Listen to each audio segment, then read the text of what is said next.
자식을 가르치는 부모 입장에서 참으로 죄송하다는 말씀을 드립니다. 국민께 늘 죄송한 마음을 가지고 있고요.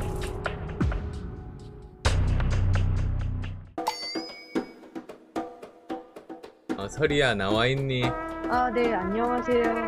저는 안설이라고 하고, 저를 재빨리 이제 유치원에 데려다 주셨는데, 제가 1등으로 유치원에 도착하게 된 거예요. 그래서. 버스보다 네. 빨리. 네, 버스보다 빨리. 네. 그리고 아빠랑 대화를 많이 할 수 있는 비법은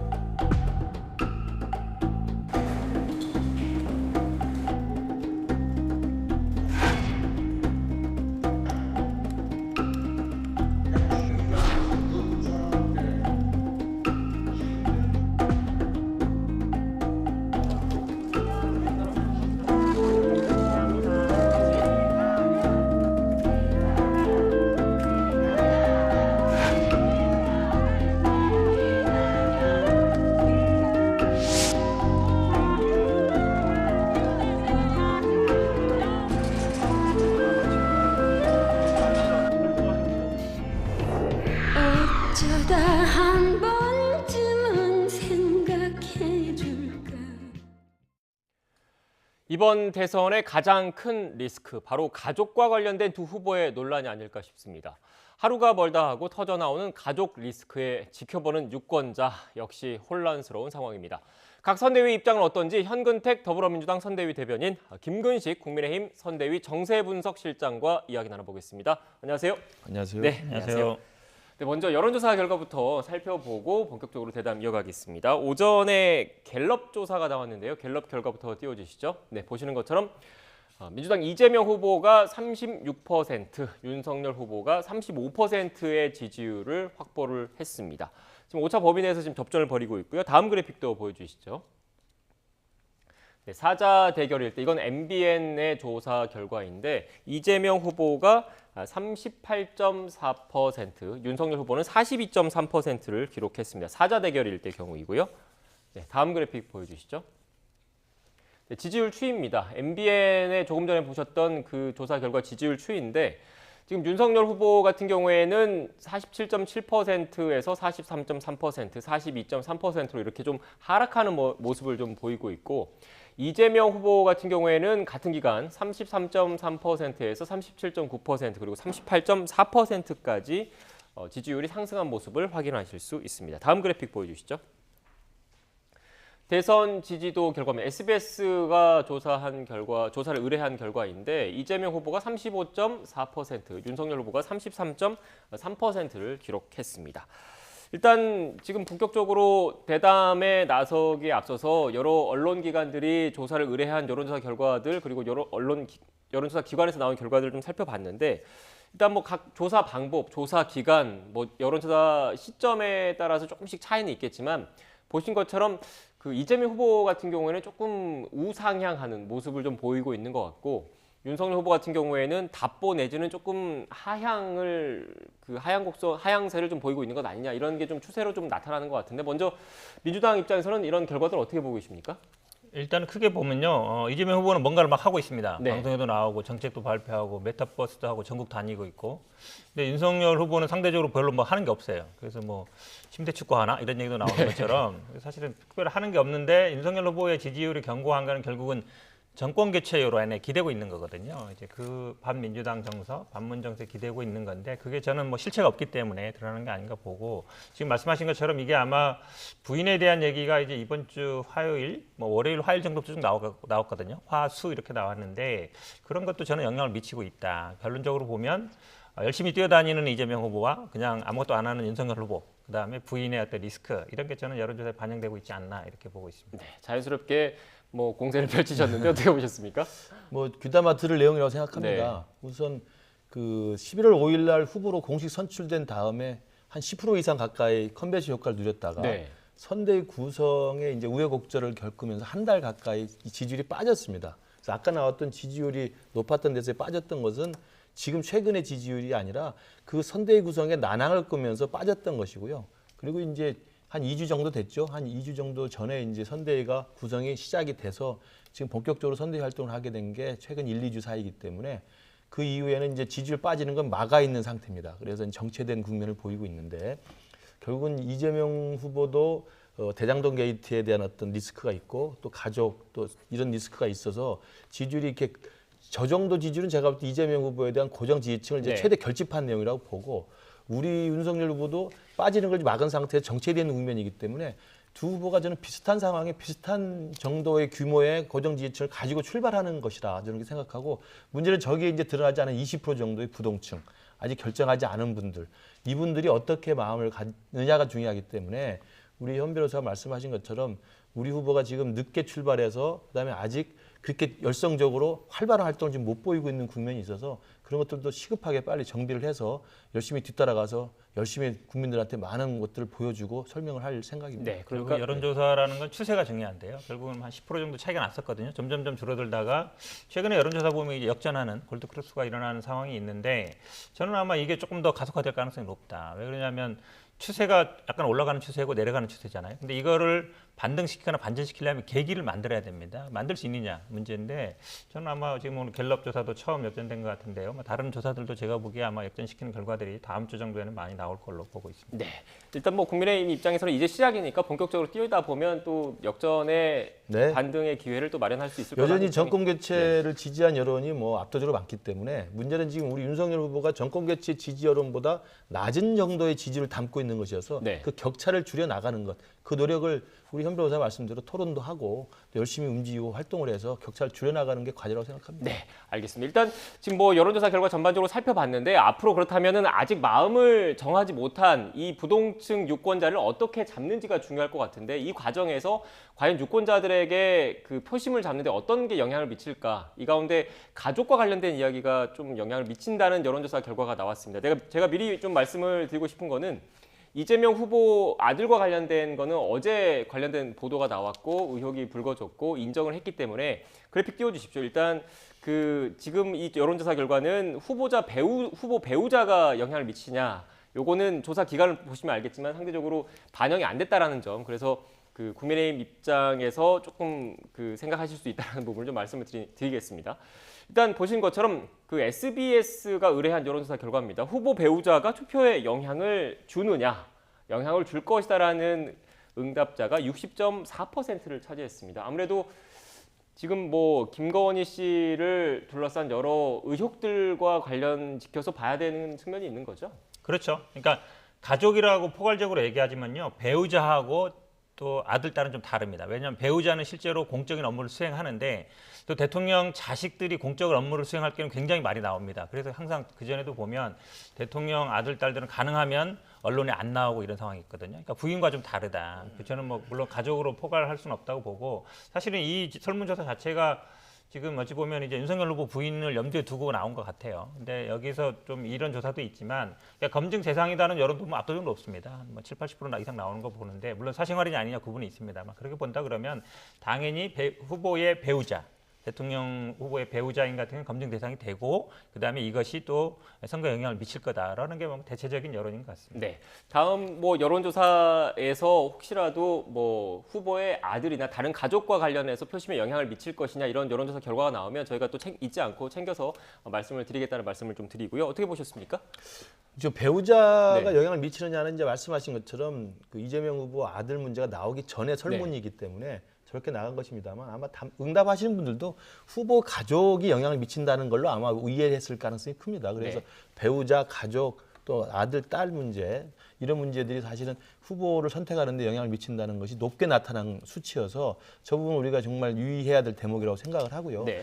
우리 국민들의 의식 속에는 정치적인 투표를 선택할 때 그 후보 대상자만을 선택하는 게 아니라 가장 크게는 그분이 몸담고 있는 정당 그리고 그분이 그 정당에서 지향하고 있는 노선과 정책들을 지향을 하고요. 그 다음에 두 부분 그 사람의 도덕성 문제를 볼 때는 그 개인의 도덕성뿐만 아니라 가족을 다 보거든요. 그래서 그런 의미에서 본다면 이런 뭐 보통의 국회의원 선거나 무슨 지자체 선거와 달리 대통령 선거만큼은 가족에 대한 것들도 동시에 종합적이고 아주 철저하게 검증 절차를 밟는 관례가 있기 때문에 그런 면에서는 저는 이재명 후보나 윤석열 후보 다 그 난관과 그 고비는 다 넘겨야 된다고 생각을 합니다. 네, 두 분 모두 가족과 관련된 그 내용들이 좀 변수가 될 것이다라는 부분에 좀 동의를 해주셨는데 그렇다면 구체적으로 뭐 여야 모두 어떻게 보면 악재일 수 있는 사안들을 공평하게 일단 한번 짚어보겠습니다. 먼저 여당 집권 여당인 민주당 이재명 후보 관련된 얘기를 좀 해봐야 될 것 같은데 앞서 간략하게 말씀드리긴 했지만 어제 그 불법 도박 이재명 후보의 아들 불법 도박 의혹과 관련해서 한 일간지에서 보도가 나왔고 보도가 나온 지 얼마 안 있고 나서 바로 인정을 하고 사과를 했습니다. 어떤 의도라고 봐야 될까요? 일단 뭐 본인이 한 게 맞고 네. 본인이 또 인정을 했기 때문에 당연히 뭐 사과를 한 게 맞고요. 이게 물론 이제 형사처벌 대상이 되느냐 안 되느냐 수사기관이 판단할 일이에요. 그러니까 이게 뭐 상습성이 있느냐 아니면 뭐 불법이냐 아니냐 부분들은 저희들이 따질 수는 없는 거고 근데 또 법적으로 따지면 또 상습이라는 건 처벌을 여러 번 도박을 여러 번 했다 해서 상습은 아니고요. 처벌을 여러 번 받는 걸 얘기하는 거고 이게 또 뭐 저도 보니까 이게 아마 온라인 무슨 포커 게임 이런 데서 도박을 한 거기 때문에 게임과 도박 사이에 아마 경계선도 있는 것 같은데 어쨌든 뭐 저희들 입장에서는 수사를 받겠다. 그리고 또 고발도 했잖아요. 시민단체에서 가세해서 했기 때문에 뭐 수사를 받고 정당한 처벌을 뭐 법적인 처벌을 받을 것으로 보고 있습니다. 네, 실장님 그런데 또 그 마사지 업소 관련된 뭐 후기가 올라와서 네. 논란이 좀 불거지고 있는 것 같던데. 그것도 이제 의혹이 제기가 됐고 네. 이재명 후보도 이야기를 하셨고 이재명 후보 측에서도 마사지 업소를 간 건 맞는 것 같다고 인정을 하고 있습니다. 다만 이제 성매매를 네. 하지는 않았다라고 그 이제 자녀가 이야기를 한 것으로 보이는데요. 물론 이제 성매매 자체는 불법 행위입니다. 그리고 이제 마사지를 뭐 수입할 수 있습니다만 이제 그 부분에 대해서는 뭐 또 만약에 취재가 들어가거나 뭐 사실관계가 파악이 되면 알려질 것 같은데요.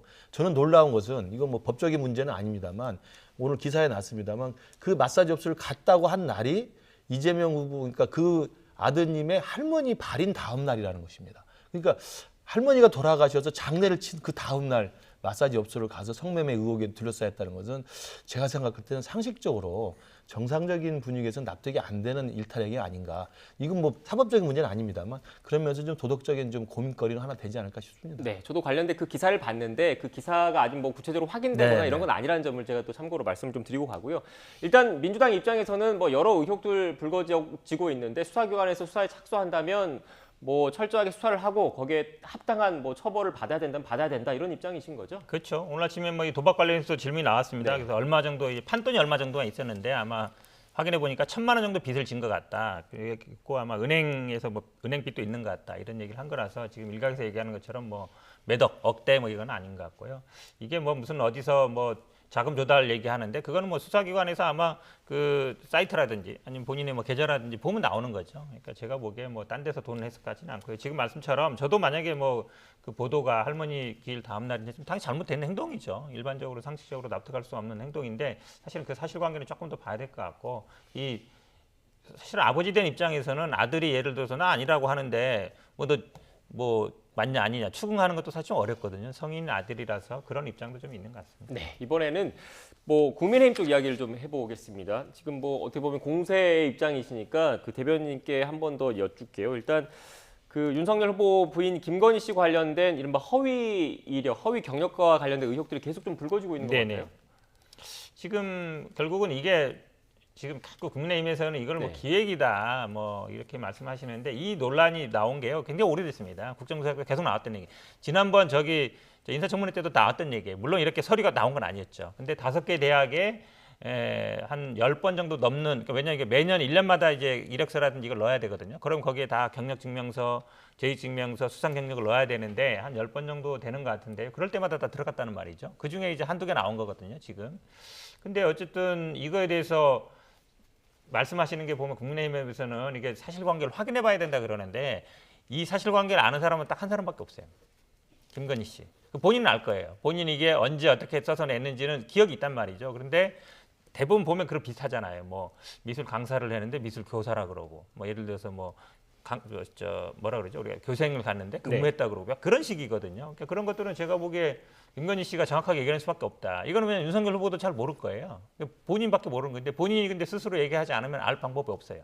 아니면 그 각 대학에 있는 서류를 다 받아가지고 보는 수밖에 없어서 저는 뭐 대학뿐만 아니라 다른 데도 넣었을 수 있다고 보는데 그거를 제가 보기엔 뭐 김건희 씨가 용단을 내는 수밖에 없다. 안 그러면 제가 보기에 뭐 각 대학에 있는 모든 걸 다 봐야 되는 건데 지금 화면에 나온 것처럼 이게 이제 조국 장관 때도 직인이 다르다는 얘기 나왔거든요. 비슷한 시기에 찍힌 직인인데 보통은 공문서 나가는 직인은 비슷하게 씁니다. 근데 약간 지금 오른쪽에 있는 재직증명서는 회사 사적으로 쓰는 그런 도장인 것 같아요, 보통. 그다음에 왼쪽에 있는 거는 이제 공문 나갈 때 쓰는 네모난 도장을 쓰잖아요. 비슷한 시기인데도 다른 거 보면 과연 저 재직증명서를 어떻게 받았느냐. 그거 누가 알겠어요. 그때 사무국장으로 돼 있다는 분도 난 기억이 없다고 그랬으니까. 그러면 김건희 씨가 밝히는 수밖에 없어요. 네. 다른 방법은 제가 보기엔 밝히기 쉽지 않다고 네. 봅니다. 지금 대변인께서 이른바 허위 경력과 이력이 들어간 이력서를 다른 대학에도 냈을 것이다 이런 식으로 추측성을 말씀해 주셨는데 그 부분 역시 아직 확인되거나 뭐 추가로 이렇게 더 이런 게 없다는 점을 참고로 좀 말씀을 좀 드리고요. 결국 중요한 거는 이 사실관계 확인 이 작업이 좀 중요한 것 같은데 지금 내부적으로 좀 진행이 좀 되고 있는 겁니까? 그렇습니다. 어제 그 윤석열 후보도 밝혔듯이 지금 언론에서 잇따르게 지금 문제 제기를 하고 있고 민주당 측에서도 의혹을 제기하는 것에 대해서는 일단 오래된 일이지 않습니까? 네. 15년이 넘은 일이어서 본인도 그렇고 사실은 그때는 결혼 이전의 일이라서 윤석열 후보 측에서 사실 알아보기가 시간이 걸릴 수밖에 없는 것이어서 지금 우리 현 변호사 말씀대로 정말 그 많은 대학에서 열심히 강의를 했고 또 출강을 했기 때문에 그때마다 서류를 제출했다고 한다면 이 기회에 아마 그런 모든 서류들을 좀 본인 명의로 다시 좀 어떻게 요청을 해서 그 자체 어떤 확인을 좀 할 필요는 있어 보입니다. 그래서 네. 시간이 좀 걸리는 문제라는 말씀을 드리고 그럼에도 불구하고 엊그제 이미 이제 이러한 YTN 보도가 나간 다음에 그 후보 배우자 입장에서는 사과를 한다고 말씀을 드렸고 그다음에 그 윤석열 후보 측에서도 부인의 사과에 대해서는 적절한 행동이라고 이야기를 했기 때문에 일단 지금 나와 있는 수원여대에 대한 어떤 허위 이력 의혹에 대해서는 사과의 모양새로 국민들 앞에 불편하게 송구하게 끼쳤다는 말씀을 드렸는데요. 네. 문제는 이제 이 사과가 문제가 제기될 때마다 또 사과를 해야 되는 상황이 될 수도 있는 것이어서 제 생각에는 일단 쏟아지는 비가 막 내리고 있기 때문에 지금 우리 현 변호사도 말씀하셨지만 또 여기저기서 또 다양한 이력서를 냈을 수가 있기 네. 때문에 그것들을 다 확인을 해서 정말 이 부분이 어떻게 부풀려져 있는지 실수가 있었다면 어떤 것이었는지 해명할 건 해명하고 설명할 건 설명해서 그것들이 마무리되는 한 축이 있고 그 다음에 정말 국민 앞에 뭐 특별하게 불법 행위나 범죄 행위가 있었던 건 아니지만 그럼에도 불구하고 오래된 전 일이지만 국민들께 이게 공정과 상식이라고 하는 윤석열 후보의 그 이미지에 그 타격을 줬기 때문에 굉장히 죄송하다는 말씀, 송구하다는 말씀을 좀 진정성 있게 보낼 생각입니다. 네, 일단 앞서 대변인께서 두 번 연속 지금 답변을 하셨기 때문에 하나 네. 추가로 여쭐게요. 그래서 일반 그 유권자들이 궁금한 거는 그렇다면 일각에서는 그런 얘기도 하더라고요. 그 이재명 후보가 어제 사과를 바로 했지 않습니까? 네. 이것처럼 윤석열 후보도 사실 검증을 하고 있다니까 검증을 하고 나서 최대한 빠른 시간에 그렇습니다. 진정성을 담아서 사과를 하는 게 어떻게 보면 선거 전략상으로도 좋지 않느냐 이런 분석을 하신 분들도 계시던데요. 뭐 전략상으로 뭐 따질 필요도 네. 없거니와 후보 본인 입장에서도 당연히 배우자와 관련된 의혹들이 제기되고 있기 때문에 그 부분이 국민들에게 불편하고 또 국민들이 그게 심려를 끼친 점에 대해서는 당연히 사과를 해야 되고요. 그리고 이제 이재명 지사 후보 같은 경우는 아들 문제인데 확인이 금방 되는 거 아니겠습니까? 네. 또 아들이 또 인정을 했다는 것이기 때문에 팩트 체크가 금방 돼서 단순한 문제이기 때문에 그러면 불법 도박을 했기 때문에 사과를 한 거고 이 부분은 이제 여러 가지 문제가 지금 종합적으로 제기가 되고 있고 이게 석연치 않은 해명이 또 필요한 부분들이 있고 언론사에서 과장되게 또 의혹을 제기한 것도 있을 수 있기 때문에 그런 걸 다 들여다 보는데 그렇기 때문에 사과를 안 하겠다는 게 결코 아니라는 말씀을 꼭 드립니다. 네. 제가 보기에는요. 사실은 이 뭐 5개 대학이고 한 10번 정도 낸 것 같은데 그 내용들은 거의 비슷합니다. 어디 초등학교, 어디 중학교, 어디 고등학교. 그다음에 어디서 무슨 뭐 상 받았다 이거거든요. 그거는 본인이 알잖아요. 모를 수가 없잖아요. 다른 사람들은 몰라요. 왜냐면 우리 다 이렇게 공공기관을 통해서 조사를 하면 시간이 오래 걸립니다. 그럼 본인이 예를 들어서 어떤 초등학교에 강사를 했는지 교사를 했는지 그거 본인은 알잖아요. 어떤 중학교에서 교생을 했는지 교사를 했는지 본인은 알잖아요. 본인이 그동안 쓴 내역서에 대해서 본인이 어쨌든 쭉 살아온 인생에 대해서 쓴 거잖아요. 자기 경력을 쓴 거기 때문에 본인이 내가 이거는 잘못 썼다. 이건 내가 오기했다라고 얘기하면 되는 거예요. 근데 네. 이거를 만약에 이렇게 언론이나 뭐 이런 데서 다 밝히려면 시간이 오래 걸리죠, 되게. 제 본인이 결심하면 그게 가장 좋은 방법이고 빠른 방법이에요. 제가 알기로는 김건희 씨 본인도 그 부분을 지금 다 취합을 해서 확인하고 있는 것으로 알고 있고요. 그다음에 이제 당 선대위의 법률지원팀하고 네거티브 대응팀에서도 그 자료들을 좀 협조를 받아가지고 확인을 하고 있습니다. 그래서 제가 알기로는 김건희 대표도 이 부분이 빨리 팩트 체크가 되면 본인도 스스로 이야기를 했습니다만 돋보이려고 했다고 이야기를 하지 않습니까? 그러니까 15년 전에 이제 젊었을 때 여기저기 출강하고 열심히 자기 사업을 하면서 했던 것들인데 조그만 부분을 조금 부풀려고 했던, 돋보이려고 했던 점들은 인정하고 있기 때문에 그런 부분에 대해서 그게 범죄는 아니라 하더라도 국민들에게 이게 누가 된다고 한다면 당연히 사과를 해야 될 것으로 보입니다. 그 시점이 언제쯤 될까요? 저희 선대 입장에서 빠르면 빠를수록 좋다는 의견을 지금 내고 있습니다. 네, 빠르면 빠를수록 네, 좋은데 네. 그게 구체적으로 언제인지는 아직 모르고 예, 예. 네, 알겠습니다. 일단 뭐 여야 공히 이런 가족과 관련된 리스크를 일단 뭐 한 번씩 좀 다뤄봤고요. 이렇게 여야 거대 양당의 후보를 둘러싼 가족 논란, 가족 리스크가 불거지니까 이른바 뭐 정의당 그리고 국민의당 등 이른바 제3지대 소수 정당에서 한 목소리가 지금 나오고 있습니다. 관련된 녹취를 먼저 듣고 오겠습니다. 국민들이 지켜보고 있습니다. 예외 없는 사법적 잣대로 법의 엄중함을 증명하고 양당 후보들에 대한 남은 의혹들도 낱낱이 밝혀야 합니다. 이것이 콩가루 대선을 끝내는 유일한 방법입니다. 수신제가 치국 평천하라는 말 모두 다 아실 겁니다. 그래서 자기 스스로를 다스리지 않고 그리고 또 자기 가족이 화목하지 않은 상태에서 국가를 다스리기는 힘들다. 그런 아주 오랜 교훈이 있습니다. 그래서 의혹이 있다면 거기에 대해서 적극적으로 해명하는 것이 저는 옳다고 생각합니다. 네, 수신제가 그리고 콩가루 대선 이런 말이 확 눈에 들어오는데 이런 비판에 대해서 어떻게 생각하십니까?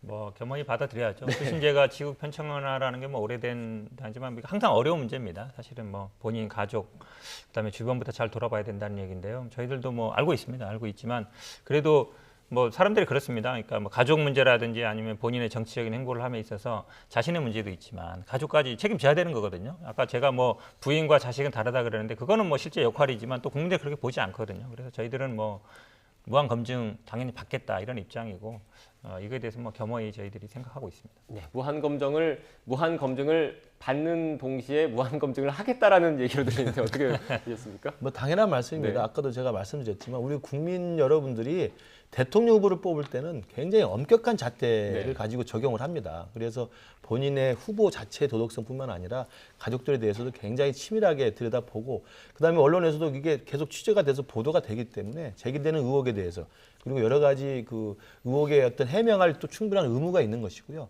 국민들이 납득할 때까지 정말 진정성 있게 설명하고 해명하고 또 잘못된 것이 있으면 바로바로 진심으로 사과를 한다고 생각합니다. 네, 이렇게 여야 두 거대 후보를 둘러싼 논란이 커지니까 일각에서는 이른바 뭐 후보 교체설 이야기까지 사실 나오고 있더라고요. 보니까 관련된 그래픽을 좀 띄워주시겠습니까? 먼저 홍준표 의원과 관련된 얘기를 좀 해볼게요. 이게 운명인가 보다 하고 지내곤 있지만 그 운명이 또 어떻게 바뀔지 아직도 알 수 없다.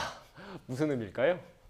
그러니까 홍준표 의원이 페이스북도 열심히 쓰시고 네. 청문 홍답도 열심히 하셔서 보면 정치적 메시지를 내고 있는 거죠. 그러니까 뭐 저는 이렇게 들렸습니다. 나는 아직 완전히 포기한 거 아니야. 네. 약간 그런 뉘앙스를 들려요. 그렇다고 해서 내가 뭐 적극적으로 나서서 뭘 하겠다는 건 아니지만 왜냐하면 지금 선대위에도 보니까 뭐 대구시당의 고문으로 했는데 그거는 당연직이거든요. 대구의 지역구이기 때문에 당연히 맡게 되는 거라서 선대위에 참여할 생각은 없으신 것 같은데 또 있을 때마다 이제 메시지를 내고 또 언론이 관심을 갖고 청문 혼답에 저 젊은 분들이 반응을 하는 거 보면 약간 이런 상황을 즐기고 있는 게 아닌가 약간 이렇게 보입니다. 네, 어떻게 보셨습니까? 뭐 물론 이제 홍준표 의원의 이제 내심 또 기대는 있을 수 있겠죠. 왜냐하면 그 아슬아슬하게 떨어졌다고 생각을 하기 때문에 또 자기가 더 깨끗하다는 생각을 하실 수 있습니다. 그런데 안타깝게도 당원 당규상 쉽지가 않습니다. 네. 민주당도 마찬가지고요. 네. 이게 이제 과거에 민주화된 이후에 뭐 승복을 안 하고 탈당해서 나간 경우도 있고 그래가지고 이게 법으로도 다 이걸 제도적으로 막아놨고요. 당원 당규상 공식적으로 선출된 후보를 바꾼다는 것은 정말 합법적 처리가 돼가지고 구속돼서 그런 정도의 사건이 나타나지 않는 한은 사실은 현실적으로 불가능하다는 말씀을 홍준표 의원께 드리고 그런 기대보다는 윤석열 후보의 성공을 위해서 네. 대기종결하시길 바랍니다. 네, 이낙연 전 대표도 전국 순회 뭐 일정을 있다고 하던데 좀 현변호사가 말씀하셔야 될 것 같아요. 어떻게 보세요? 일단은 뭐 수석 대변인 맡고 있고 비서실장 하던 오영훈 의원이 지금 비서실장 맡고 네. 있고요. 그러니까 어쨌든 가장 측근을 보낸 것이고 저는 뭐 결국은 합류해서 도와주지 않겠나 보고 있습니다. 네. 지금 상임 고문이시기도 하고 그렇다고 해서 홍준표 의원처럼 뭐 본인의 의사를 막 표현하고 있지는 않거든요. 그 정도는 네. 아니다. 그러니까 저는 뭐 곧 도와주실 걸로 기대하고 있습니다. 네, 다음 주제로 가려고 그랬는데 공격을 하셨으니까 하실 말씀 있으십니까? 이 관련해서? 아니 뭐 저도 홍준표 후보나 또 유승민 후보가 아직 지금 원팀 선대위에 네. 확실하게 좀 들어와서 돕고 있는 건 아니어서 저희도 그 부분을 해결해야 될 과제를 좀 갖고 있고요. 이제 이낙연 후보 같은 경우는 사실은 승복을 사실상은 안 하고 있는 상태거든요. 아까 말씀하신 것처럼 뭐 그 가장 측근인 그 수석 그 대변인이자 또 비서실장을 그 이재명 캠프에 보냈긴 했습니다만 여전히 이낙연 후보를 지지하는 지지자들이 지금 이게 그 불복을 하고 있고 또 이낙연 후보의 행보를 보면 마음속으로는 아직도 감나무숲을 기다리고 계신 게 아닌가라는 생각도 들어서 참 양당이 또 비슷한 처지인데 참 제가 드릴 말씀이 없습니다. 저는 아마 오히려 좋게 해석하면 아마 결정적인 순간에 네. 나와서 딱 도와주지 않을까. 네, 알겠습니다. 어떻게 두 분 중에 어느 분의 그 전망이 맞을지는 좀 지켜보아야 할 것 같습니다. 정치는 또 살아있는 생물이라고 하지 않습니까? 어떻게 될지 좀 상황을 지켜봐야 될 것 같고요. 마지막으로 이 부분은 또 짚어봐야 될 것 같습니다. 코로나19 상황이 지금 심상치 않습니다. 그래서 강화된 거리두기 대책을 정부가 발표를 했고 내일부터 적용될 예정입니다. 그리고 오늘 정부에서 소상공인 지원 등과 관련한 또 추가 대책을 발표를 했는데 먼저 관련된 녹취를 듣고 오겠습니다. 매출이 감소한 320만 명 소상공인들을 대상으로 대상자별 100만 원의 방역 지원금을 신규로 지원하겠으며 이를 위해 3조 2천억 원을 투입합니다. 매출 감소만 확인되면 매출 규모, 방역 조치 수준과 무관하게 100만 원의 현금이 지원되는 것이며 여기에는 금지 제한 업종으로 법상 손실 보상을 지급받아오셨던 대상 90여만 곳과 여행업, 공연업 등 손실 보상 대상이 아니었던 230만 곳도 포함되게 됩니다. 정부에서도 가급적이면 이 여야의 이제 입장을 좀 존중해서 좀 선제적인 또 선보상, 또 선지원 조치가 있었으면 좋겠습니다. 사실은 더 중요한 거는 이제 매출 지원이죠. 매출 지원을 하게 할 수 있는 소비 쿠폰 지원 같은 이런 방식들을 좀 최대한 동원했으면 좋겠습니다. 기존의 일률적인 거리두기가 아니라 국민의 일상과 자영업자의 생계에 대한 침해를 최소화하며 역학자료를 바탕으로 한 과학적 거리두기로 정치 방역이 아닌 과학 방역으로 전환해야 합니다. 네, 관심 가지신 분들이 많으실 것 같아서 다시 좀 핵심적인 내용을 좀 정리를 하면 그러니까 그동안 그 손실보상 대상에서 제외가 됐던 인원 제한과 관련한 보상을 하겠다. 그리고 방역지원금을 현금으로 지원을 하겠다라는 내용이 좀 포함이 된 것 같고 또 먼저 지원을 하고 나중에 정산을 하겠다. 지금 당장 급한 불을 꺼야 되니까 선지원 후 보상하겠다. 이렇게 크게 이런 축으로 이루어졌다. 이렇게 봐야 되겠습니까? 그렇죠. 근데 이게 새로운 건 아닙니다. 네. 내년 예산이나 이게 예산이 이미 있던 거기 때문에 근데 생각을 해보십시오. 100만 원 사실은 1인 인건비도 안 됩니다. 네. 자영업 하시는 분들이요 만약 한 달 정도 장사 안 하면 기본 유지비가 1,000만 원 이상 들어가는 수 많습니다. 그러니까 제가 보기에는 이 100만 원 주면서 뭔가 큰 일을 하는 것 말도 안 된다라고 보고요. 여기에 동그라미 하나 더 들어가야 됩니다. 1,000만 원 해도 사실은 한 달 유지비도 밖에 안 돼요. 근데 지금 2년째 버티고 있거든요. 대부분 빚내서 버티고 있는데 개인 부채가 지금 거의 2,000조 가까이 되고 있습니다. 엄청 늘어나고 있거든요. 대부분 은행 빚으로 지금 버티고 있다고 본다 그러면 제가 보기에 100만 원 갖고는 택도 없다. 제가 보기에 1,000만 원 이상씩 지원을 해줘야 된다라고 생각하고 있습니다. 네, 지금 집권 여당의 선대위에서 책임있는 자리에 계시니까 제가 추가로 좀 질문을 드릴게요. 네. 그렇다면 지금 내년도 예산안은 이미 통과가 된 상황이지 않습니까? 지금 이 시점에 임시국회라도 열어서 추경안 편성해서 추가로 재원 지원을 해야 된다 이런 말씀이신가요? 그렇죠. 그런 입장입니다. 계속 지금 아마 처음에 저희들이 전국민 재난지원금 나왔다가 이제 윤석열 후보가 50조 얘기한 거잖아요. 네. 그다음에 뭐 김정인 총괄위원장이 100조 얘기했는데 추경해서 하자. 지금 하자는 얘기예요. 그러니까 당선되면 한다. 내년 뭐 선거가 내년까지 그때까지 못 버티거든요. 사실상 그런 상황이기 때문에 또 지금 거리두기를 강화하는 입장이다 그러면 당장 지금 연말에 장사해야 되는 분들이 장사를 못 하는 거예요. 이거가 한두 달 동안 버틸 수 있으려면 빨리 추경이라도 해서 지원해줘야 된다 보고 있습니다. 네, 실장님 역시 윤석열 후보 선대위 책임있는 자리에 계시니까 이런 의견에 대해서 어떻게 생각하십니까?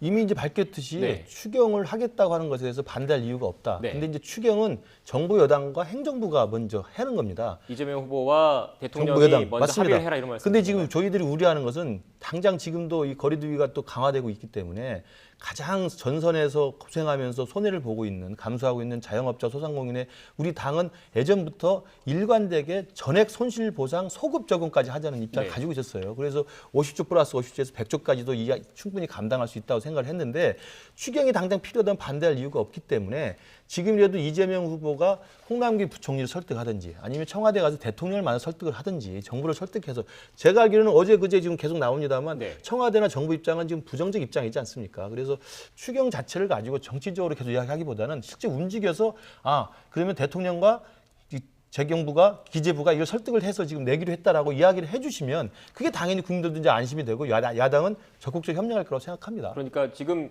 정부 여당이 먼저 추경안에 대해서 합의를 해오면 그럼요. 야당은 적극적으로 동의를 해서 협조를 하겠다 이런 말씀이신 것 같은데 현재 정부 입장에서는 국가 부채도 있고 여러 재정적인 여건을 좀 고려를 좀 하고 있는 상황이잖아요. 그렇죠. 근데 논의는 간단하죠. 특히 정부 입장에서는 약간 곤란하다 입장이고 지금 대선 후보 양측은 하자는 입장이거든요. 그럼 어떻게 하는 게 먼저죠? 하자는 사람부터 먼저 협의해서 여야 간에 합의를 해서 이렇게 하자라고 하면 오히려 정부에서 왜냐하면 예산 편성권은 국회에 있는 겁니다. 물론 정부에서 뭐 반대할 수는 있겠지만 국회에서 강력하게 여야가 대선 후보들이 합의하면 여야가 또 합의하는 거지 않습니까? 하면은 정부에서 따르겠죠. 지금 말씀처럼 일단 되는 것부터 먼저 하는 게 우선입니다. 하겠다는 사람들끼리 저는 합의하는 게 우선이다 이렇게 보고 있습니다. 이미 이제 여야 대선 후보가 합의를 했기 때문에 예산 편성권은 정부에 있습니다. 기재부가 짜와야 됩니다. 그러니까 기재부가 짜올 수 있도록 이재명 후보가 적극 나서서 설득을 해서 가져오면 여야가 그 다음에는 대선 후보가 방침을 정해놨기 때문에 그건 그 다음 달 수순이라고 지금 생각합니다. 정치 공방만 하고 있고요. 직접 만나가지고 뭐 50조 예산 추경하기로 한다 합의한 건 없어요. 그냥 하자는 말만 있는 거기 때문에 공식적으로 만약에 원내대표끼리 그런 뭐 합의서를 쓴다든지 그렇게 한다면 되겠죠. 그런다면 당연히 정부에서도 이거에 대해서 어느 정도 생각을 하지 않겠습니까? 그러니까 자꾸 미루지 마시고 할 수 있는 사람 것부터 먼저 하자라고 말씀드립니다. 예산 편성권을 가지고 있으니까 가져가지고 오시라는 거예요. 두 분 모두 지금 각 선대위에서 좀 책임감이 있는 자리라 제가 갑자기 드는 생각인데 그렇다면 말씀하신 게 다 비슷비슷한 것 같아요. 이게 초당적으로 이런 국가적인 위기를 극복하기 위해서는 초당적인 협력이 필요하다는 데는 두 분 모두 다 공감을 하시는 거지 않습니까? 그런데 이 방법을 어떻게 할 것인지 이 선후관계 문제인데 제가 그래서 그냥 유권자의 한 사람, 저 역시 시청자의 시민의 한 사람으로서 궁금한 게 그렇다면 윤석열 후보, 이재명 후보, 윤석열 후보 그리고 문재인 대통령이 세 자리에 함께 만나서 이른바 뭐 영수회담 비슷하게 만나서